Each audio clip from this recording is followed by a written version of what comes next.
నమస్కారం, ఈగలై ఛానల్కి స్వాగతం. పర్యావరణ పరిరక్షణలో భాగంగా సింగిల్ యూజ్ ప్లాస్టిక్ నియంత్రణపై జేడీ ఫౌండేషన్ ఆధ్వర్యంలో జీవీఎంసీ సిబ్బంది సహకారంతో సిబిఐ మాజీ డైరెక్టర్ జేడీ లక్ష్మీనారాయణ విశాఖపట్నం అక్కయ్యపాలెం రైతు బజార్ వద్ద గుట్ట సంచుల పంపిణీ మరియు ప్లాస్టిక్ అనర్థాలపై అవగాహన కార్యక్రమాన్ని నిర్వహించారు.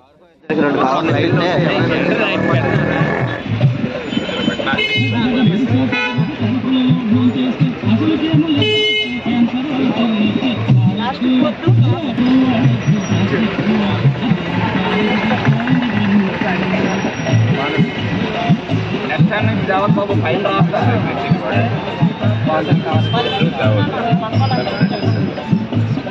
Okay okay